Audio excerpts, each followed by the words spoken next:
Hello people, welcome back to my YouTube channel and today in this video I am going to discuss about language translator. So सबसे पहले हम समझते हैं कि language translator होता क्या है और इसकी हमें रिक्वायरमेंट क्यों पड़ी। जैसे कि आपको पता है कि कंप्यूटर सिर्फ मशीन लैंग्वेज या बाइनरी लैंग्वेज को अंडरस्टैंड करता है जो 0 और 1 की फॉर्म में होती है, लेकिन जो हमारी प्रोग्रामिंग लैंग्वेज पाइथन, C++, जावा या कोई भी असेंबली लैंग्वेज होती है वो तो अब 0 और 1 की फॉर्म में नहीं होती है। तो अब उस लैंग्वेज को कन्वर्ट करने के लिए मशीन लैंग्वेज में हमें लैंग्वेज ट्रांसलेटर की रिक्वायरमेंट होती है। लैंग्वेज ट्रांसलेटर बेसिकली 3 टाइप्स के होते हैं, कंपाइलर, असेंबलर और इंटरप्रेटर। सबसे पहले हम बात कर लेते हैं लैंग्वेज ट्रांसलेटर बेसिकली होता क्या है। तो लैंग्वेज ट्रांसलेटर कंप्यूटर प्रोग्रामर्स को अलाउ करता है कि वो जो सेट ऑफ इंस्ट्रक्शंस होते हैं किसी भी स्पेसिफिक प्रोग्रामिंग लैंग्वेज में लिखे हैं उन्हें मशीन कोड में कन्वर्ट कर दे। अब मशीन कोड 0 और 1 की फॉर्म में होता है, 0 और 1 की फॉर्म में होता है। तो किसी भी हाई लेवल लैंग्वेज को या किसी भी असेंबली लैंग्वेज को हमें मशीन कोड में ट्रांसलेट करना पड़ता है, तब हम लैंग्वेज ट्रांसलेटर की हेल्प लेते हैं। तो लैंग्वेज ट्रांसलेटर बेसिकली 3 टाइप्स के होते हैं, कंपाइलर, असेंबलर और इंटरप्रेटर। अब एक एक करके इनका यूज समझते हैं। सबसे पहले हम कंपाइलर की बात करते हैं। जैसे कि आपने सुना होगा कोई लैंग्वेज कंपाइल्ड लैंग्वेज होती है और कोई इंटरप्रेटेड लैंग्वेज होती है। तो जो कंपाइल्ड लैंग्वेज होती है वो कंपाइलर लैंग्वेज ट्रांसलेटर की हेल्प लेती है। तो कंपाइलर जो होता है वो हमारा हाई लेवल प्रोग्रामिंग कोड को मशीन कोड में कन्वर्ट करता है एक ही बार में। जैसे कि आपने सुना होगा C++, जावा, वो हमारी कंपाइल्ड लैंग्वेज होती है जहाँ पे जो पूरा कोड रिटर्न होता है वो एक बार में ही ट्रांसलेट हो जाता है। अब नीचे हम एग्जांपल ले सकते हैं, जैसे ये C++ में हमारा एक कोड रिटर्न है और बीच में हमारा कंपाइलर आ रहा है, ये हमें मशीन कोड में कन्वर्ट करके दे देता है। जैसे कि अब मैंने बोला था 0 और 1 की फॉर्म में मशीन कोड होता है, तो अब कंपाइलर हमारा टास्क इजी बना रहा है जिसकी वजह से हम कंप्यूटर को सेट ऑफ इंस्ट्रक्शंस दे सकते हैं। तो कुछ कंपाइल्ड लैंग्वेज के एग्जांपल्स हैं जावा, C++ और C भी इसका एक एग्जांपल है।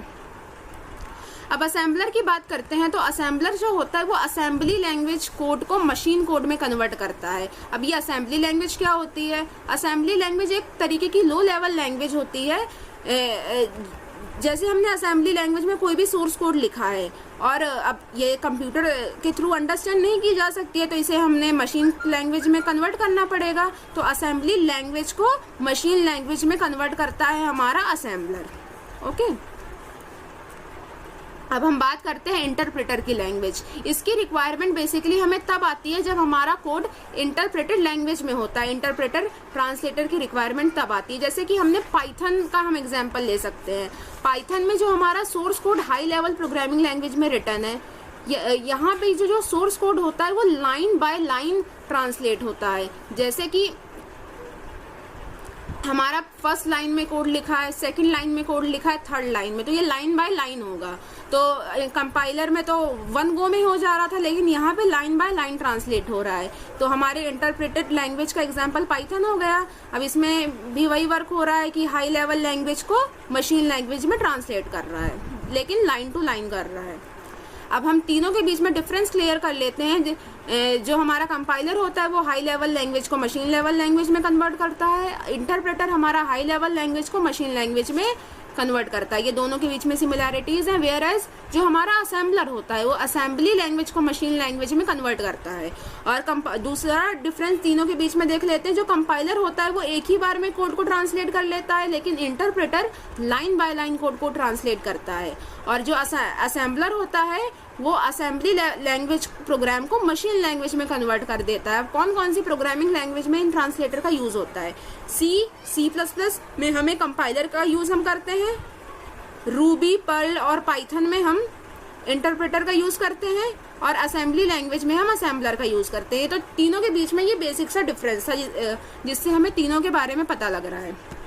अब एक सम अप कर लेते हैं कि अभी तक हमने क्या क्या पढ़ा। हमने कंपाइलर, इंटरप्रेटर और असेंबलर 3 लैंग्वेज ट्रांसलेटर के बारे में पढ़ा है, जिसमें कि कंपाइलर हमारा हाई लेवल लैंग्वेज को मशीन लैंग्वेज में एक बार में ट्रांसलेट कर देता है, whereas interpreter high level language को मशीन लैंग्वेज में लाइन बाय लाइन ट्रांसलेट करता है। ये दोनों के बीच में डिफरेंस है। कंपाइलर हमारा एक बार में कर देता है ट्रांसलेट, वेयर एज इंटरप्रेटर हमारा लाइन बाय लाइन कोड को ट्रांसलेट करता है। और जो हमारा असेंबलर होता है, यहाँ पे असेंबलर असेंबली लैंग्वेज को मशीन कोड में ट्रांसलेट करता है। कंपाइलर और इंटरप्रेटर हाई लेवल लैंग्वेज को करते थे, whereas assembler assembly language को कन्वर्ट करता है मशीन लैंग्वेज में। तो ये आज के वीडियो में ये जानकारी थी। Thank you so much for watching my video. Please don't forget to like my video and subscribe my channel and press the bell icon for regular updates.